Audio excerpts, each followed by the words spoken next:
Right.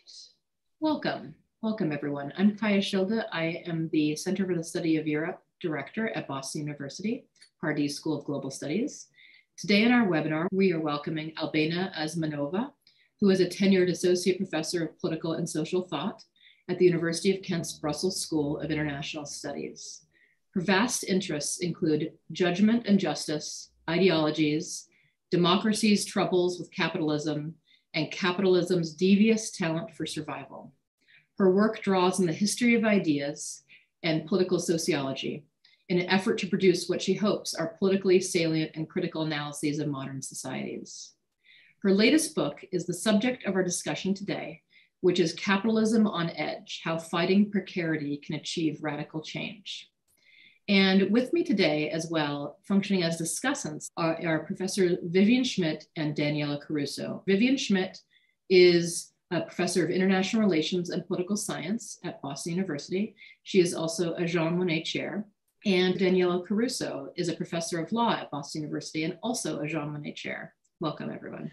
Thank you. I'm very pleased to be doing this. Thank you for inviting me. I'm flattered, I'm honored. So let me just give you the gist of my argument and then open for scrutiny. The spectacular rise of inequality in Western democracies has grabbed the attention of pundits and politicians in at least for the past decade. There are now MA programs in inequality studies. However, another phenomenon equally worrisome has remained at the margins of academic inquiry and public debate. This phenomenon has been named with the new, for the English dictionaries, word precarity. The word precarity was introduced in dictionaries about 10, 15 years ago only, in order to set it apart from precariousness that describes our frailty as human beings. In my book, Capitalism on Edge, I discuss precarity as a politically generated social and economic vulnerability. While most scholars equate precarity with insecurity and uncertainty, I do not see it quite that way. Maybe because I grew up under the conditions of deadly economic stability. I'm born in 1968 in Bulgaria, so I grew up under the quasi-communist dictatorship there. So in my view, the essence of precarity is disempowerment, not insecurity or uncertainty. And this aligns with with the etymology of the word precarity. It has its origin in the Latin precarious, which means obtained by entreaty, by begging or praying, given as a favor, depending basically on the will of another, the mercy of others. So in my take on precarity, in my analysis, the core feature of precarity is powerlessness, and it literally means depending on the will of another. So uncertainty is not the problem. In what sense? It is because we can be uncertain about our future and still confident that we will do well, that we will cope. So the source of anxiety in states of precarity is the knowledge that we cannot cope. We're incapable of coping. Then in turn, this sense of disempowerment, where does it come from? It is a result, as I said, from a radical misalignment between responsibility and power. This is rooted, for instance, in the tendency of allocating responsibility to citizens and public institutions without equipping them, let's say, with the financial or institutional resources they need in order to carry out that responsibility. So misalignment between responsibility and power. We are given the responsibility to make ourselves employable and employed, but the political economy does not create enough good jobs. So I discuss precarity along those parameters in my book. Now, another important element in my analysis is that precarity currently affects not only the most impoverished citizens, those on poorly paid and temporary jobs, but it has spread more broadly in society. And today I want to discuss mostly the political implications of this generalization of precarity. So precarity has become a transversal injustice that cuts across social class, professional occupation, ownership status, income, and educational levels. So it cuts across all kinds of other parameters of stratification. And let me add the last element in my analysis of precarity. It not only harms people's material and psychological welfare, it also impedes society's capacity to cope with adversity and to govern itself. So in this sense, generalized precarity, I claim, has become the social question of our time. Inequality is important, but then for me, it's interesting to see how come inequality preoccupies us so much nowadays. Our capitalist societies have always been unequal, but somehow the significance of inequality has risen. And I think what is driving that, paying attention that why inequality matters, is precarity. I hope to say to maybe clarify that later. Let me stay now on topic. I was saying that this generalization of precarity is the social question of our time. I even believe that the coronavirus pandemic was enabled by an epidemic of precarity that has been spreading undetected for at least the past 2 decades. Precarity is the reason why Western societies, which have never been so affluent, just think about it, they have never been so affluent, never so scientifically advanced, and politically sophisticated. And yet they had such a hard time managing to control a virus that was neither too deadly nor too unknown. So in my view, precarity has an explanatory power for a range of puzzling political phenomena. One such phenomenon is political inertia in time of crisis. Another is the rise of populism in liberal democracy. Let me say a few words on each. So liberal democracies today face a paradox. Despite the acknowledged need for significant policy shifts to address current economic, environmental, and social crises, public support for actual policy change remains weak. For example, green parties and environmental equity funds, they receive lukewarm support at best, despite evidence of public opinion surveys, registering acute citizen concern about ecological sustainability.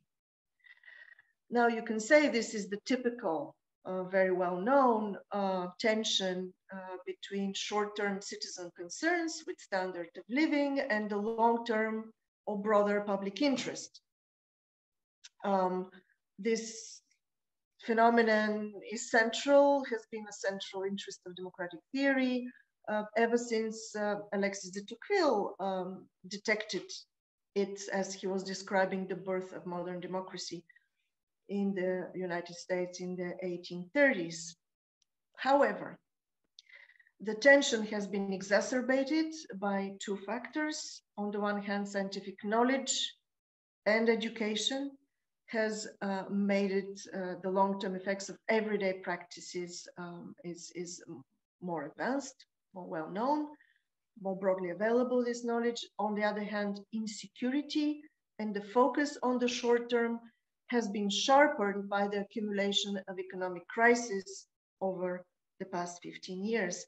So this creates a situation where people acknowledge the need for significant policy shift, but they shy away from policy change due to anxiety in the face of risk. So this paradoxical combination of public aversion to significant shifts in policy, along with the public acknowledgement of the need for change, or what I briefly call inertia in times of crisis, is a new phenomenon that still needs to be explained, and I tend to explain it with the diagnosis of precarity. Now, another paradox has been the shift to the right amidst the economic crisis and despite rising inequality. So analysts predicted that the post-2008 economic crisis would improve the electoral fortunes of the left. But such a persistent shift to the left did not materialize at national elections in the US, in Europe, certainly. The electoral gains of the Republicans in the US in regions of high economic inequality has been something that has puzzled analysts. James Galbraith has been writing about that. Instead of shift to the left, social discontent has fueled electoral support for far-right parties, as we well know.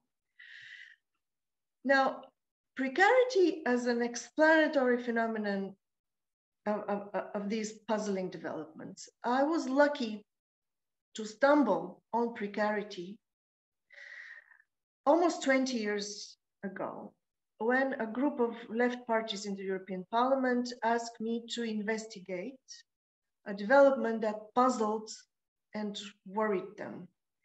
Namely, back then, and we're talking that before the financial crisis of 2008, ruling left parties were losing elections, were being voted out of power despite good economic growth and low employment.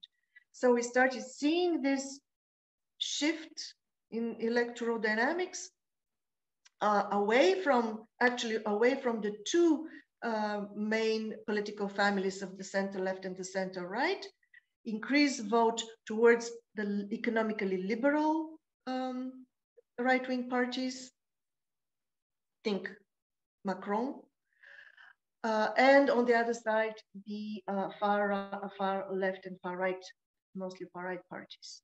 So there was something going on there, and I started looking into it. And because it was already, I noticed this happening before the economic crisis, I dismissed the obvious explanation that impoverishment and economic crisis, inequality, stuff like this, is actually the driving force, and I needed to look for another plausible explanation. I saw these shifts in the electoral dynamics as symptom of something rather different, of the deep reshaping of the ideological space of liberal democracies, because under the emergence of new public concerns with physical, political, economic, and cultural insecurity that were starting to cut across the left-right ideological positions and to erode the large political families of the center-left and the center-right. So these anti-establishment parties that later started to be called populist, which I think is the misleading term.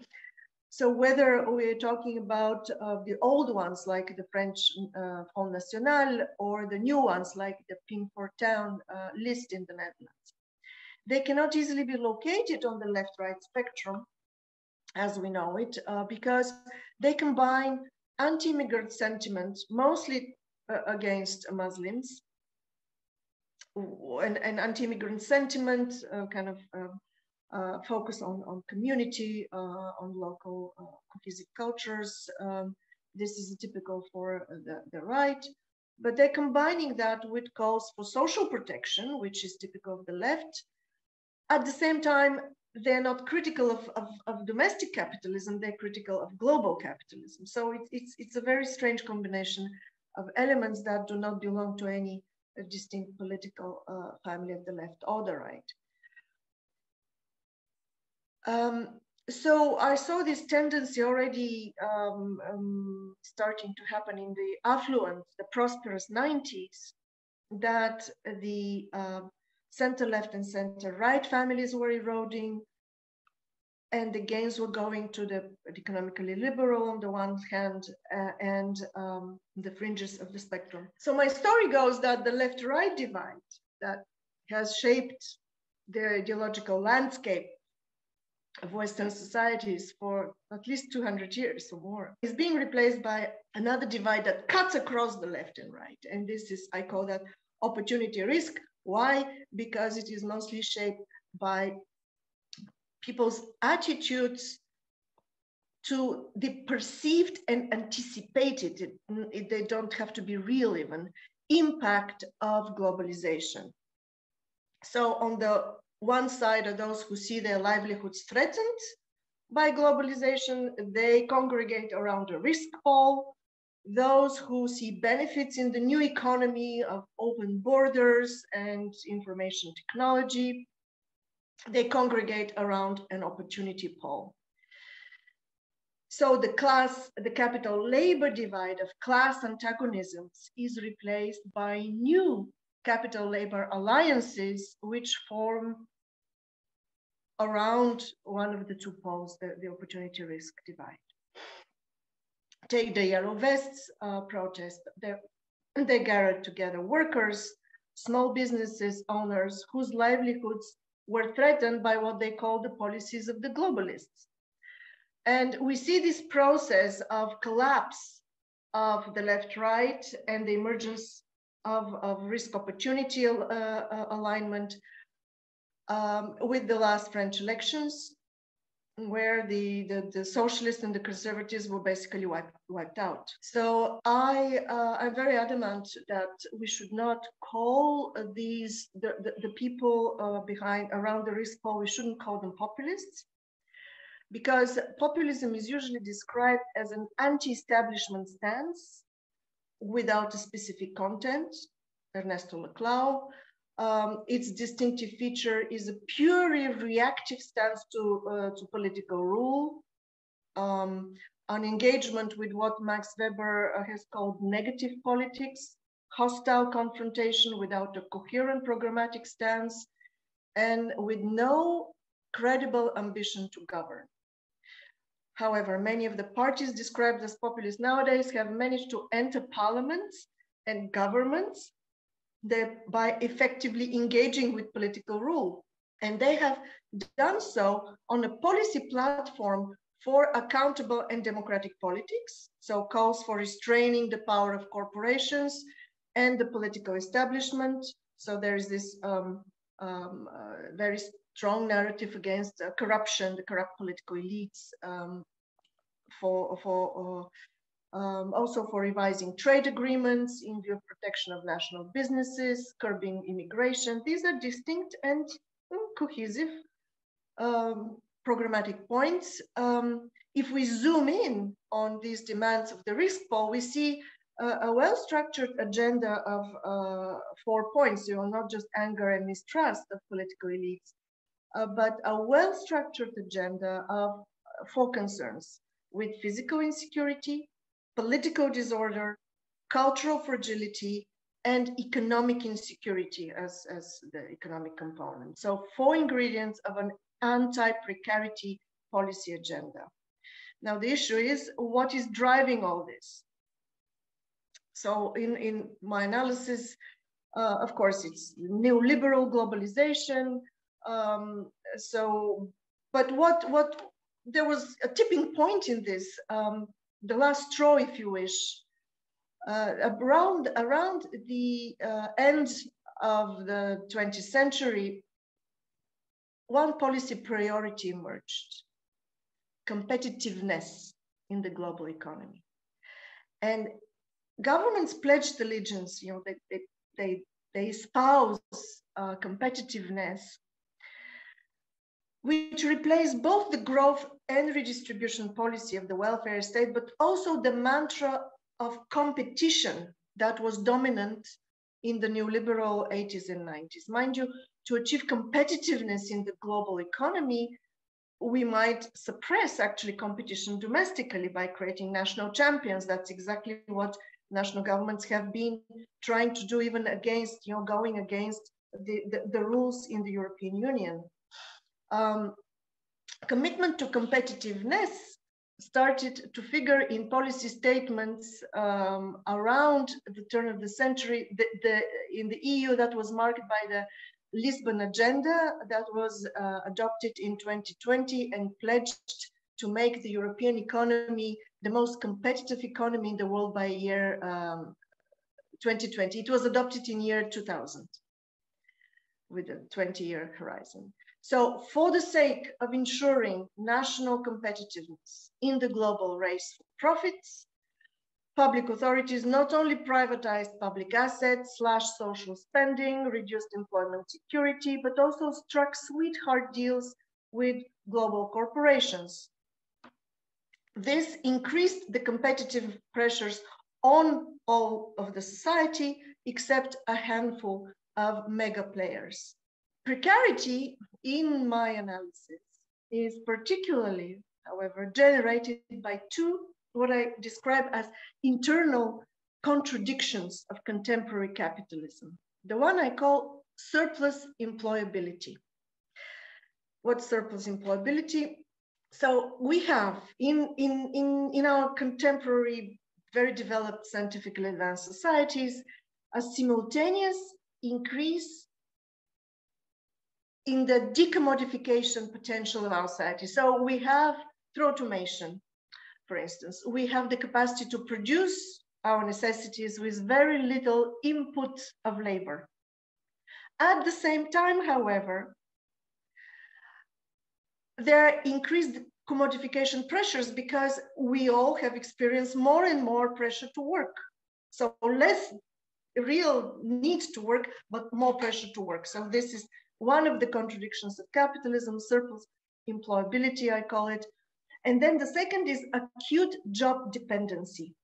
And that is the tension between the decreased availability of good jobs. The political economy simply does not produce such jobs, but then also the increased reliance on each of us on a job as a source of livelihood because, for instance, because social services are disappearing and because the access to a robust healthcare system depends on more and more capacity to pay for such services. So this resulted in the generalization of precarity for everybody. Basically, I like to say this is what ails the 99%, not inequality, it's precarity. So it spreads across social class, professional occupation, income levels. Now I want to end with some observations on precarity's effect on politics, mostly on political attitudes. So the generalization of precarity across various demographic groups is likely to have a very negative political effect. So one, it tends to foster conservative and even reactionary attitudes as people are afraid of change, even though they are discontent with the status quo. That's the phenomenon of political inertia in times of crisis I mentioned. Second, precarity fuels support for autocratic rule as people seek shortcuts to stability. So the more vulnerable people feel, the more they're willing to rely on political strongmen to provide instant stability. Rule of law backsliding in Europe. It's happening not just in Eastern Europe, in places like Hungary and Poland, but also in the established democracies such as France and Spain and Austria. I recently published a report that was commissioned to me by a group in the European Parliament. It's called Binding the Guardian, observing how the European Commission actually is not sanctioning it's not paying attention, it's not sanctioning the rule of law backsliding in the maturer democracies of Europe, but also in places like Bulgaria. There is this very close link between precarity and autocracy, and or the democratic, the appeal of autocracy within liberal democracies. However, autocratic shortcuts to security are treacherous because they disempower us further, right? Remember the definition, the essence of precarity is disempowerment. But when you rely on strongmen for your stability, you start, you're dependent on their goodwill. So in fact, the sliding towards autocracy is aggravating the conditions of precarity it is meant to cure. The third political consequence is that precarity erodes solidarity, and that is very serious. As everyone is out to save their own necks, to put it crudely, the middle classes are abandoning the poor, and the working classes are once again turning against immigrants for fear of job loss. So various minorities are competing for victimhood. That's why we have this intensification of the discrimination agenda, because this is the only apparent avenue to some social protection, as the social protection is disappearing. So claiming victimhood status might give you a little bit of protection. So that is absolutely destroying the the integrative powers in our societies. On top of that, political elites, by patronizing specific minorities, they are asserting their power over them. So that is rather toxic. Fourth, economic insecurity is politically debilitating. It directs our efforts at finding and stabilizing sources of income, leaving neither time nor energy for larger battles about the kind of lives we'd like to live. So it sounds very dark, but I think that under certain conditions, precarity or the fight against precarity can unblock us. It could provide the basis for a broad societal alliance across the traditional class divide. So a very broad societal alliance in support for anti-precarity measures, for instance, from fighting climate change to increased investment in social services and research. Now, I think that this is a more reliable path than the class struggle, than the class conflict, because if you think about the greatest changes, at least over the 20th century, the transition towards the welfare state, and then the transition towards the neoliberal form of capitalism, that was always based on a very broad alliance across the political spectrum, pushing in the same direction. So we do need a lot of people to push in the same direction in order to get things done.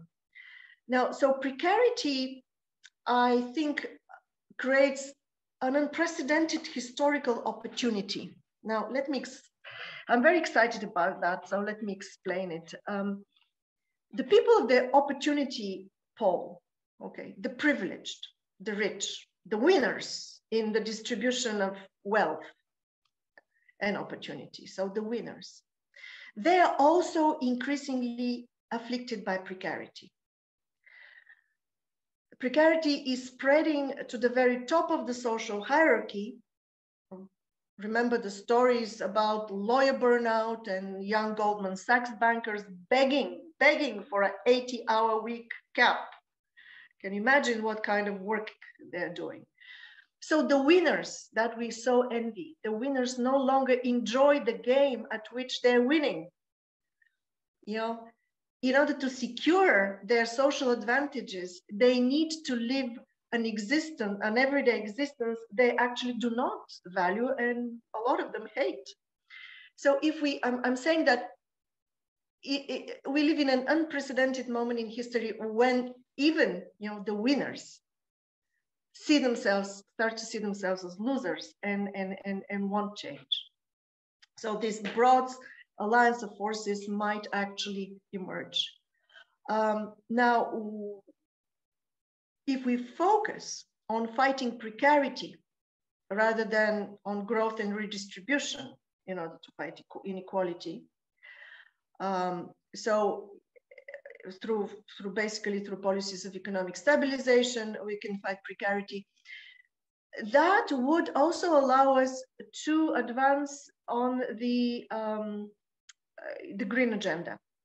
Because currently what is stopping the progress on the green agenda is this conflict between the short-term and the long-term priorities of people.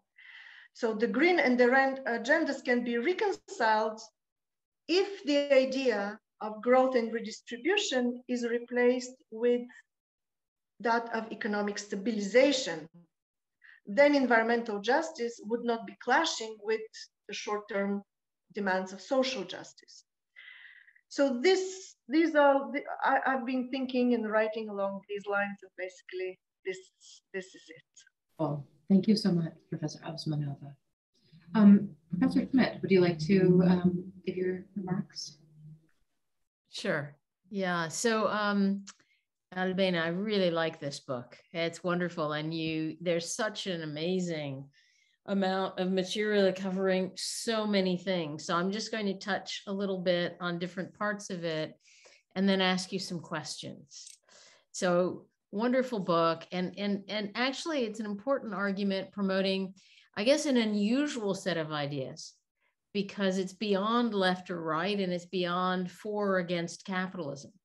And I think that's really important, because to my mind, we're not going to get out of this mess by saying, revolution today. Well, people have been calling for revolution many times over many decades, if not centuries, and we've not gotten there.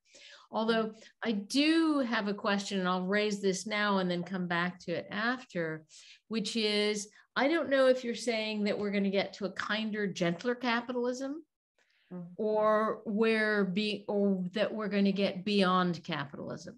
Now, I know that you're very clear about we don't want to talk about utopias, and I'm not suggesting that, that, but is there some new thing that we could call this beyond precarity that you're talking about? Because it seems to me that the system that you're talking about is one in which actually not that much changes in terms of people's material circumstances, except those who are most poor, have a certain, let's call it minimum income that people are talking about. That's one piece. But it seems to me you're also saying that it's peace of mind as well. So that precarity creates, as you said, uncertainty.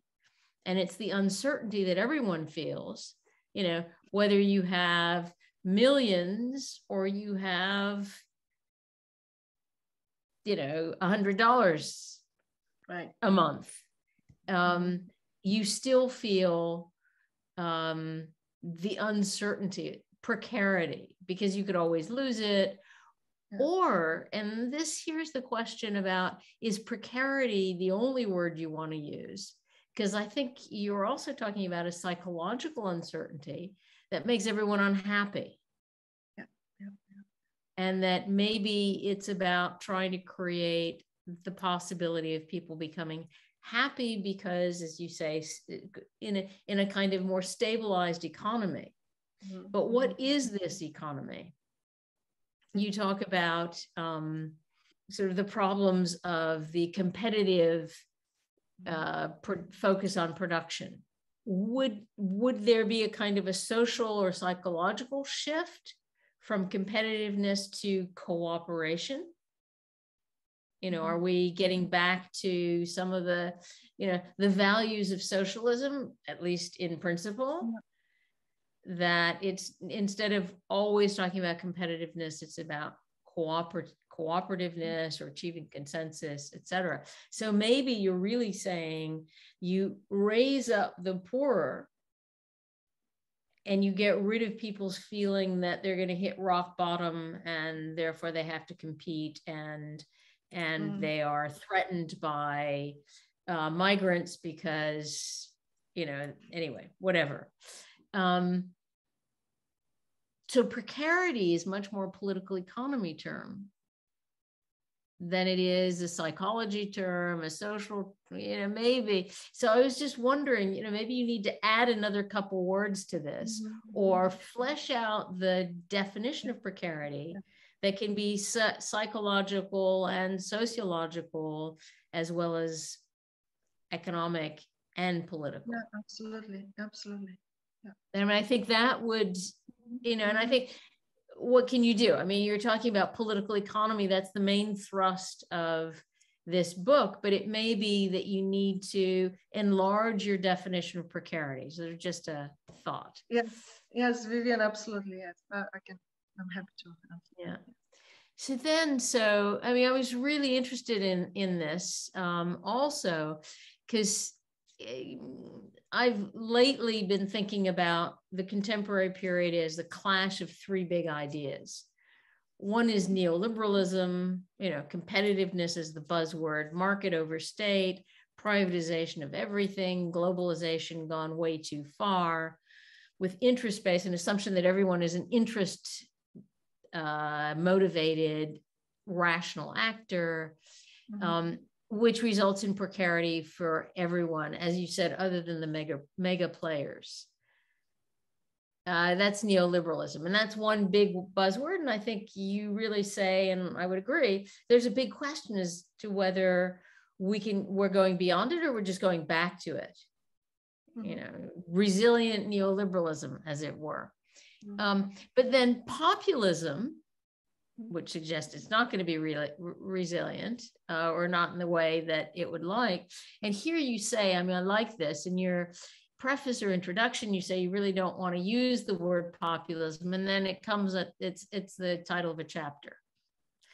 And I think so. I mean, I think you saying you don't like the word, you use it nonetheless, because what else are we going to call this phenomenon?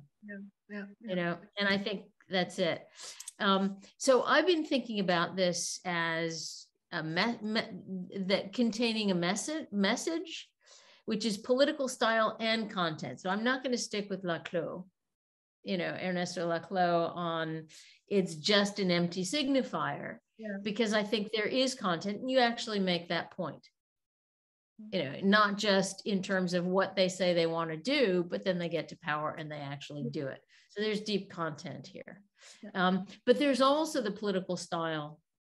And you don't mention post-truth. You treat populists as if they, have lots to say that's all okay. But, and then of course, it's about the messenger, charismatic leader, authenticity. I mean, I think, I would go farther than you, or I push you to be much more negative about populism than you are.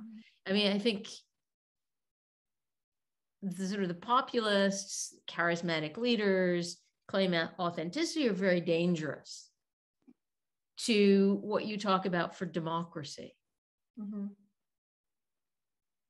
And I don't think you deal with that very much. And then finally, sort of these three big ideas, neoliberalism, populism, I would add progressivism. And I think, maybe we need to invent another word, but it's all good things. It's sustainable and just growth. It's recognizing everything that neoliberalism has done, and it's rejecting populism. Right. So in that sense, I think that's really what you're focused on. And I think that's wonderful. And I also like the way you're talking about how do we get to this better place that is not a utopia, that, as you mentioned, that we don't want to talk about as utopia, and that you're not going to describe, because then that would be utopian. And it seems to me you're saying this is all about, it needs to be bottom up, that people themselves need to push. I'm not sure about that, but be interesting, because my sense is that it could also be top down. It's that elites responding, and I don't see that much in the book. about the importance of elites responding. So now I'm going to go, because I think I've been talking too much. But so I'm going to ask you a couple questions. Okay. So one is about crisis. Mm-hmm. And I like the way you talk about it as a crisis of capitalism, that everyone's talking about crisis, but this is not really a crisis in the sense that it's been going on for so long. It's an evolving crisis, if you will. So how can you call it crisis? So I want to ask, how affected is the book by being published in 2020 before COVID? How it was affected? So, I mean, or it seems to me you don't deal with COVID because you can't, because it's published before COVID. I mean, I have that problem too in my book on the Eurozone crisis. But you do say that you think COVID didn't, that the response didn't really do it, because you're focusing on the health issues and the pandemic part of it. But if we look at the response in terms of, this is basically a major break with neoliberalism. Mm-hmm. We're getting out of austerity for countries in trouble or for everyone. No longer the reinforcement of financial capitalism. Instead, what you've got is the end to neoliberal austerity and deficit as jobs are supported and businesses, et cetera. And who cares about debt anymore and deficits? So would you say that that's the beginning of a change? We don't know that it's happening yet. Okay, so that's question one. Question two is about agency. And I've already asked that. It's about, what about elites shifting societal practices in response to perceptions of citizens who change? And then question three is, where do we go from here? This is, I've already asked this, but I'll ask it again. If not capitalism or socialism, what? And you mention at one part of the book, the political economy of trust. How would that work? Mm-hmm. What is this? And in this, where's climate change, security risks, democratic backsliding? Yeah. So those are the three questions. Just one last comment. And that I find this a deeply philosophical book. And I really like what you've done in terms of using kind of Marxian critical theory tradition plus Weber, and then taking Habermas, taking Frankfurt School, and then taking us to Habermas, but saying, wait a minute, we need to go beyond Habermas as well. And what I like in that chapter that you tell people you don't have to read if you're scared of philosophy. So I'm not scared of philosophy. So I did read that. And I really like the way you build your case in there, and that you go beyond that you sort of give each their due, and then you go beyond using and saying beyond Habermas and doing a nice job critiquing. And so just the very end of that is you have a discussion of legitimacy in there. And I'd be curious, I think it'd be just useful for everyone if you explained what you mean by that, because you really didn't address it in your talk. Okay, that's my set of comments and questions. Sorry, and you don't need to answer much of that. Yeah, I will. No, I'm happy to engage. I just want to say that it means a lot to me that you have read and liked my book, and that you gave these comments. I'm very moved. The first question, crisis and COVID, how that affect. Actually, there was a lot of interest suddenly in my book because of that. I think COVID made people more aware how precarity is important. They experienced they experienced the thing. They started noticing it. I think before we were trapped in the available language of injustice, and inequality was such a central term for injustice that everything was put in, inequality was burdened with to do a lot of work. And suddenly the people understood that there was another problem. So actually I was very, very busy giving talks those past 2 years. But an interesting point about shift, ending neoliberalism, well, is it the beginning of a change? Actually, I don't think so. Now, let me explain why not. So the way, sure, I mean, we thought that our governments are trapped in their as their servants to global capitalism and to chasing profits. And suddenly they shifted and started saving lives. But think about the way they handled the pandemic. So initially, we had the lockdown in order to help hospitals to cope, because in itself, the virus was not very dangerous. It was just the hospital capacity. It was impossible to cope. So when we went for the first and the second and the third lockdown, there was not much investment in healthcare happening. You know, actually the burden was shifted onto individuals, onto society. We had to take care of the problem by, you know, observing the lockdown. So this is very much within the neoliberal logic of pressuring down the responsibility to society, to individuals, to communities, rather than doing a proper investment into the commons. So for me, that's a continuation of the neoliberal logic, and I expect very soon we'll be back to normal. However, we see in the European Union, and I come back to this elite, the responsibility of elites, how much they can do for stabilization.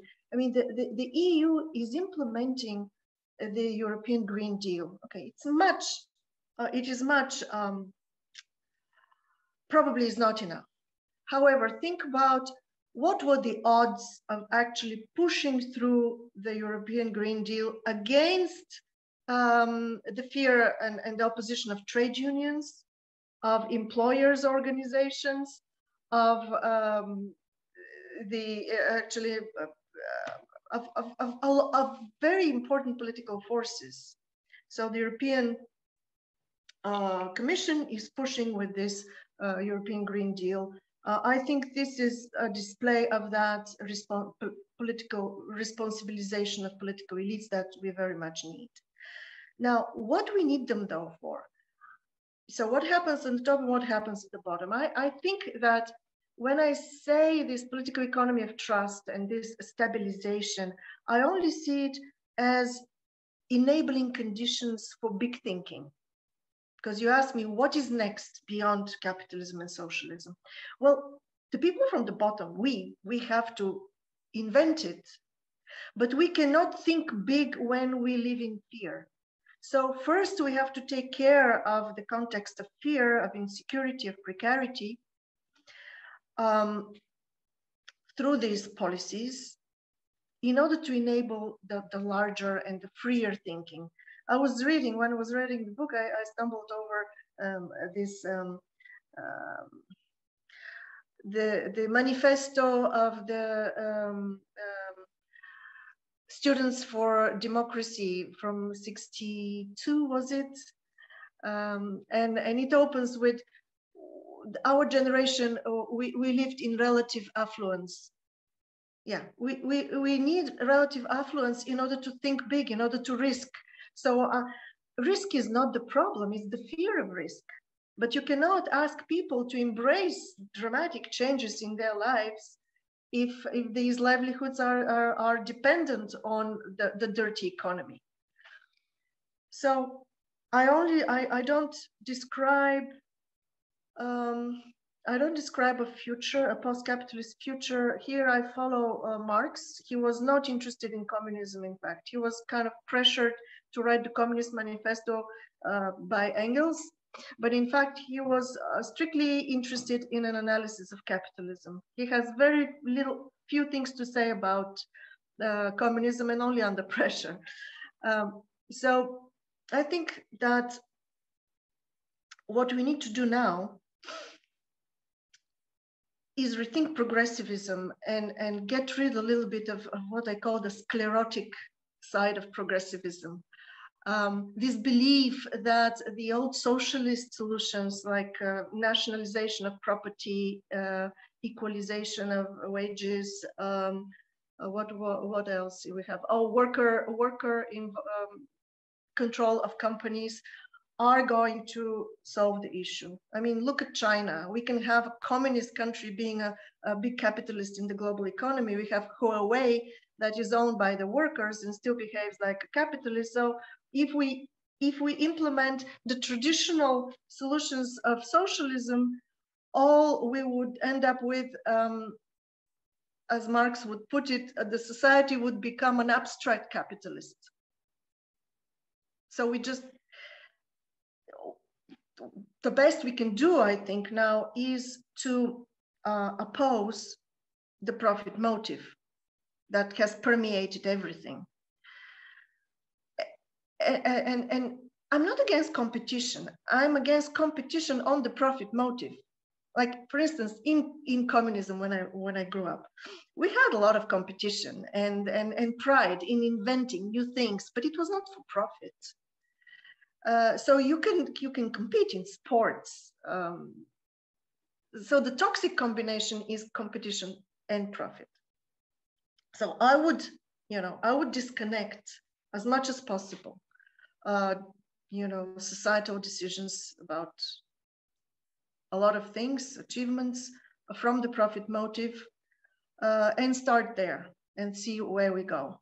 Because as long as capitalism is a system that is committed to the pursuit of profit, which is exactly what capitalism is, I cannot define it in any other terms, then if we go against that, we will be exiting capitalism. So I'm not ready to commit to any further elaboration of the post-capitalist future beyond this.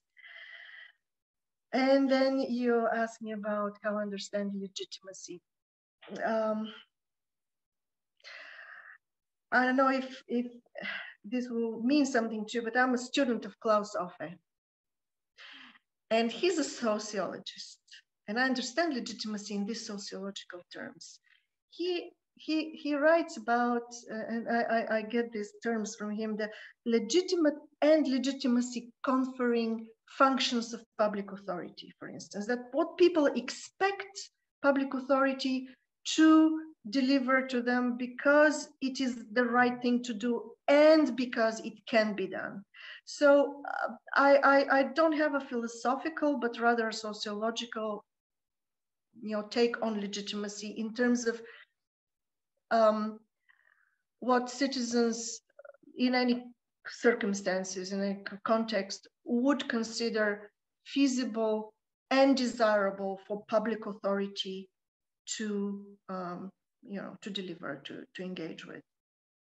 So in that sense, I engage the term legitimacy in the book. Daniela Caruso, Professor Caruso, would you like to offer your discussion comments next? So thank you for this. I come to the Center for the Study of Europe from the law school. And it's important for me to stay in my lane, especially in the company of my colleagues, Professor Schilde and Professor Schmidt, who bring to the study of Europe the wealth of the social sciences. So let me say something simply from where I come from. Baseline, I'm extremely sympathetic to your project, and I admire you for the results of your book and for putting precarity under the spotlight. I think that's essential. But as a lawyer, I also have a little bit of hesitation. In the field of legal studies, recently, there is this huge movement of law and political economy, which tends to identify mechanisms in law, rules that are apparently benign and not particularly distributive, and yet they create a lot of redirection of wealth in one direction as opposed to the other. This is a kind of analysis that takes inequality at as its starting point, its fundamental point of intervention. And I do worry that shifting the focus away from inequality, making inequality more of a symptom rather than a disease or something, may actually take a little bit away the wind from this sail. And it's a sail in which I believe quite a bit. The analysis of contracts, consumer contracts, the damage that can be done in a distributional fashion by an arbitration clause, by a non-compete clause, the opening up of investment in real estate sectors in cities like Berlin. This I'm referring to colleagues' work, which I admire. So these are all places of intervention, if you want, neural points of intervention in society. They take inequality as their centerpiece. So as somebody who identifies with this kind of mode of thinking and literature, switching away from inequality at this particular socioeconomic juncture seems to me not necessarily what you want to do. I'd rather like to see an effort to identify the points of convergence, curing precarity and inequality at the same time.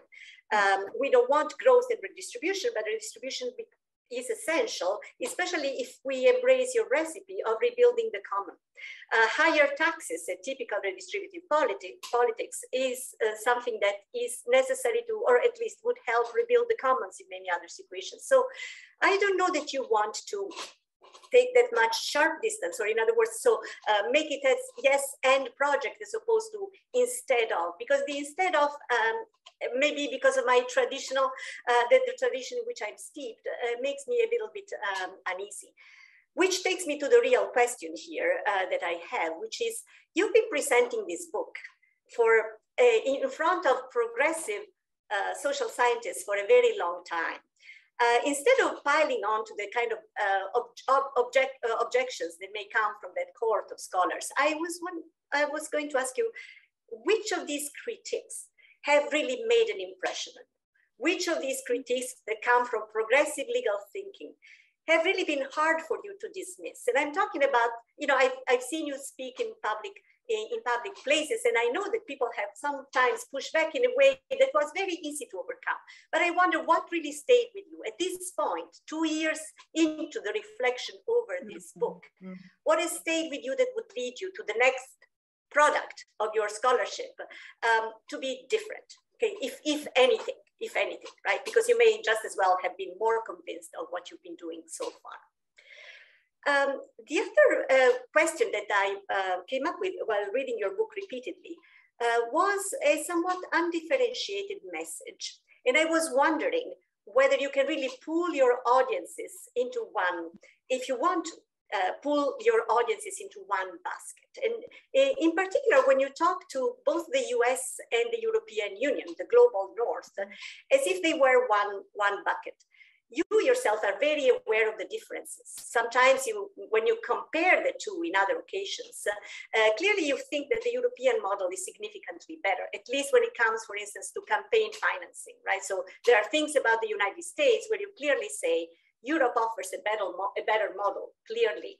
And I don't know if you have comparisons that go the other way, but clearly you're very aware of the two, of differences on many grounds. Impact of competition policy in the two countries, approach towards digital platforms. I mean, really quite significant differences. And yet your recipes going forward, recasting globalization, rebuilding the common, both have some kind of the assumption that there is a united front in the global North that could be equally sensitive to your proposition. So again, my sense is that some differentiation, even in the formulation of broad stroke recipes, would actually be welcome and useful.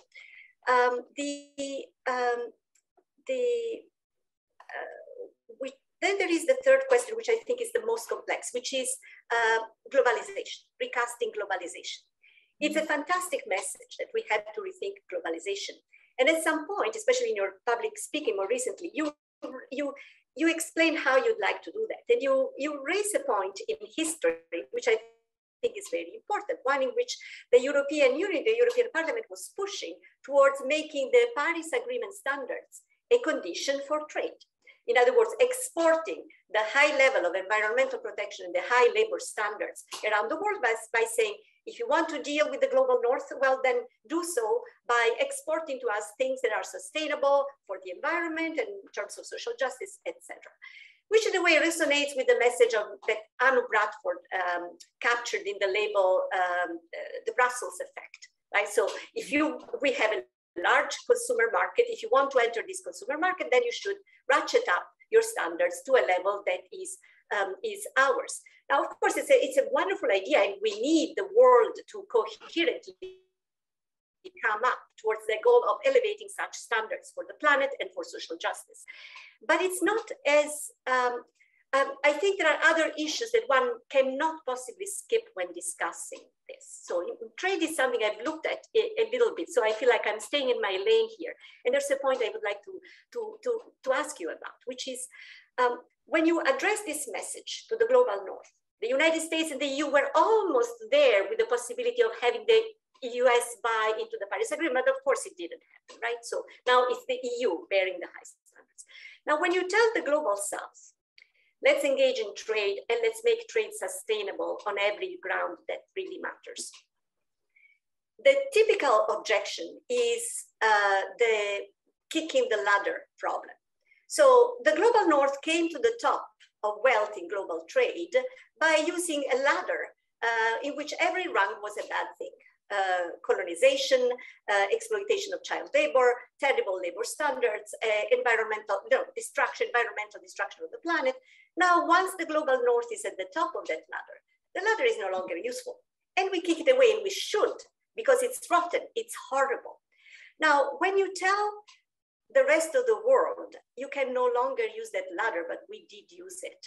Of course, you have to be willing to take upon yourself an enormous amount of collective responsibility. The deep and comprehensive free trade agreements that the European Union enters have a little bit of that philosophy, right? So we have to enable capacity to raise those standards, but much, much more is needed.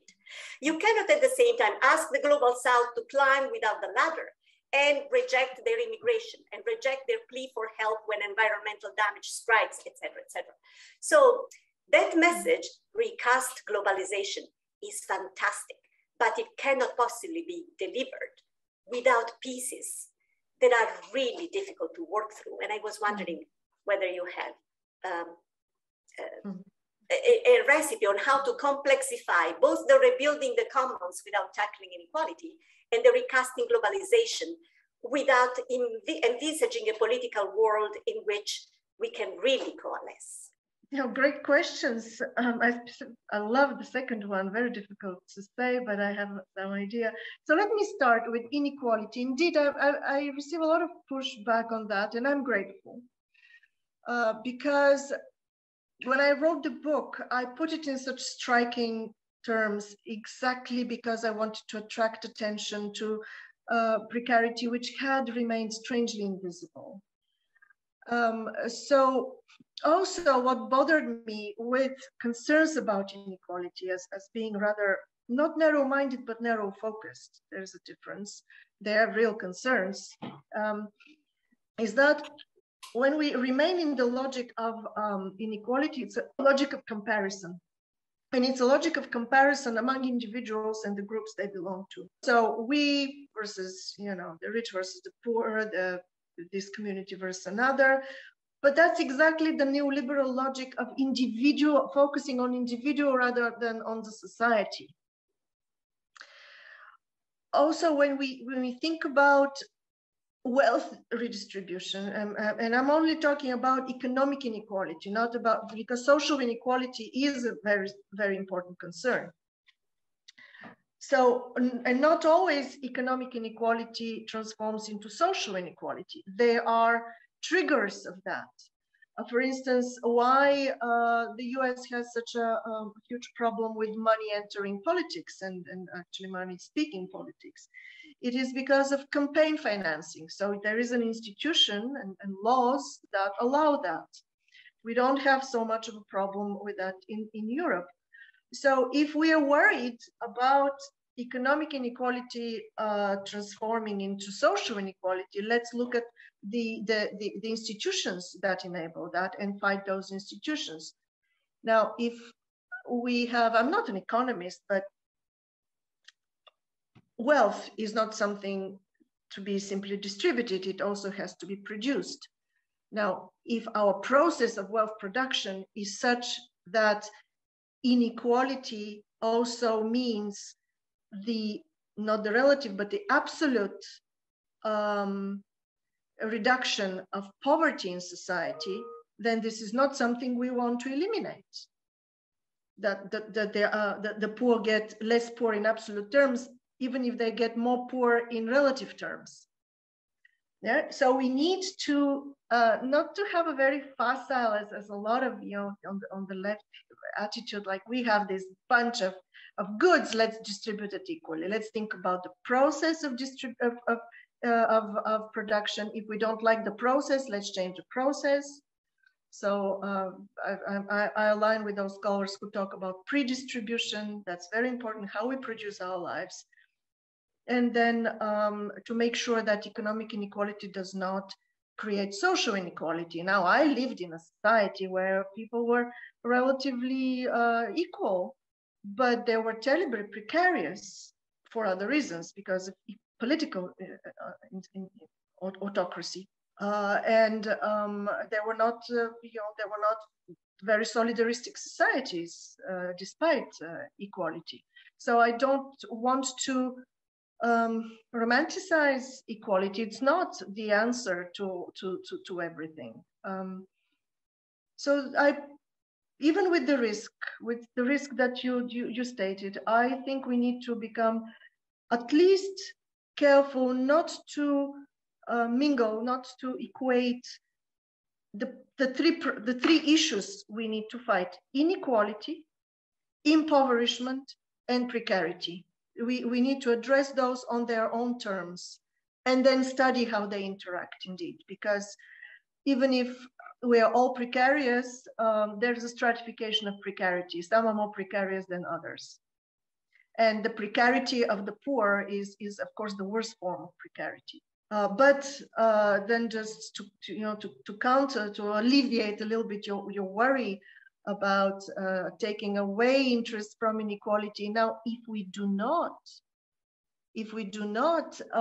address seriously precarity and the political damage it does, the way it erodes solidarity, we won't be able to advance with redistribution.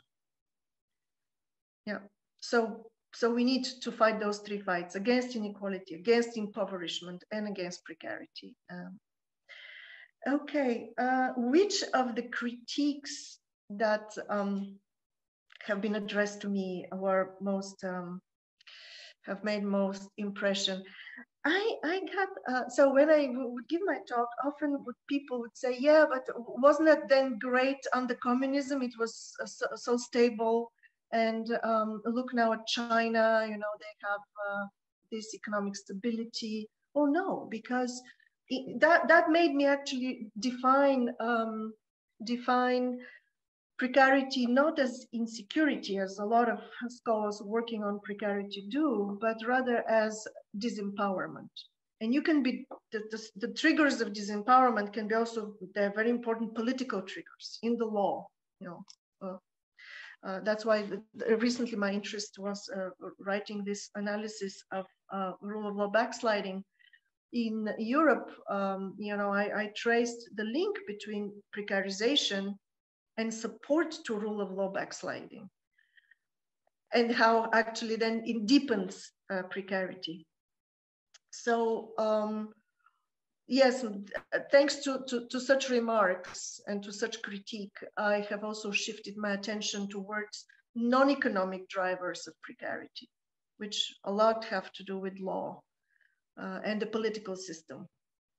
So that's what I'm working right now on. Recasting globalization, very difficult issue indeed. The Brussels effect was aided by the crisis. I have friends working in the office of Franz Timmermans, so they will be telling me that if it was not for the economic crisis, or for the post-COVID economic crisis, that allowed them to condition the disbursement of funds on green legislation, on green reforms, that wouldn't have flied. So the crisis actually helped political elites to have leverage. But indeed, you know, raising the bar for compliance would further impoverish or disadvantage, and the South. The issue of the ladder, that would require, as you just said, a lot more of redistribution and a lot of more, giving economic help to these regions. Now, that would not meet the support it needs in our, democratic societies. That would not get the blessing, let's say, of democratic publics unless these publics are given some stability. So unless people feel threatened and in fear, they would not support policies of redistribution, from the rich north to the poorer south. So I say, let's first alleviate the fears of people and then do the right thing by increasing, indeed, redistribution. Because of course, that needs a lot more study, but my intuition is that people would, swallow the bitter pill of living with less, if that less was more stable. Professor Caruso, did you want to follow up with any comments in response? The piece that you, one thing that you mentioned briefly had to do with what I wanted to ask you about later, which is the differentiation between the precarity of the poor, the precarity of the upper middle class, the precarity of the more wealthy, even though not the 1%. And your observation, which really resonates a lot with me, which is these are people with different things at stake. And the idea, the hope for a cross-class allegiance among people who have very different things at stake is something that worries me in terms of plausibility. And that's, I'm now thinking of the impediments towards this allegiance around solving the problem of precarity, which, you have a very persuasive argument is something that we need to solve oftentimes before we can get to other things. So the kind of minimal political allegiance that is necessary to resolve the problems of precarity, and it's not minimal, it's quite a bit, faces people with different interests at stake, and coordinating their game is going to be difficult. If you can please parse the categories of precarity across class and explain to us how, in spite of such differences, we can identify possibilities for political allegiances. If in identifying political allegiances, you can inject an element of game theory, prisoner's dilemma, game theory 101, right? So there may be win-win solutions, but because nobody can really be sure that the other will act towards the win-win solution, people may be hesitating to offer their consent to some kind of reform. So in sum, the political movement towards building allegiances on the issue of precarity across different classes, given different incentives and given the problem of moving first without knowing what the other class will do. Right, but that's why Vivien really hit the right key there, that we cannot expect this to happen bottom up, exactly because of fear, because I described this erosion of solidarities. Everybody's saving their own neck. We cannot expect those cross occupational and cross class alliances to happen spontaneously from the bottom. We need the political elites to understand, what are the common denominator of these grievances are, and then act against, the roots of those grievances. Otherwise, I don't see it happening indeed. So I will jump in now. to sort of add to Daniela's, because I think, Albena, you're right about that. But my worry is that we're actually seeing political elites going in the opposite direction. You know, think about, you know, ressentiment. And when we talk about populism, as you did, you've got the culture wars versus the class wars. And certainly in the US, we're seeing increasing polarization as opposed to any coming together. And the elites themselves seem incapable of getting beyond that kind of polarizing approach in the US. You know, there was great hope that Biden would manage to heal, and that's just not happened. So that, you know, one question would be, has it all gone too far? Is the US beyond hope, as opposed to Europe, where you've got the European Union that cannot be conquered by a populist, because you've got elections happening in different countries every time. So even if you get Orban or Duda, you're not gonna, you get Macron. Yeah, that's right. And also, you know, the European Commission is not elected, so it's kind of insulated from the immediate pressures. We might have gone too far, and I'm also worried that the economic toll currently from the invasion in Ukraine is making things much worse, because there basically no resources to, you know, for stabilization. Yeah, no, I have nothing optimistic to say there. Yeah, it's a very fair comment. It's just that my analysis brought me that far, and I think this is our best hope currently. I don't see any positive news in older solutions. I don't see any revolution happening. Actually, the idea was, I'm not against revolution, I'm not against utopia, and I'm not against crisis that much, but I'm saying there is no crisis of capitalism. Revolution is not in the offing, and utopias have proven to be no good, and also they're just not available.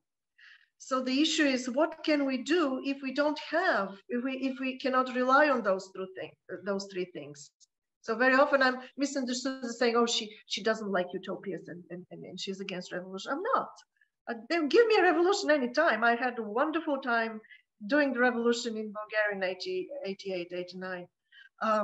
So yes, I have the training. I'll join the barricades, but it's not there. So my approach has been, given those three things are lacking, how far can we go? And this is the trajectory I discovered. That let's explore what fighting precarity could give us as the common denominator of a lot of people suffering. Yeah. I wanted to before we close, I wanted to thank Professor Schilde, our center director, for bringing these kinds of conversations to the center. Professor Schilde took the directorship recently and won a Jean Monnet chair that makes us extremely proud. So thank you, Kaya.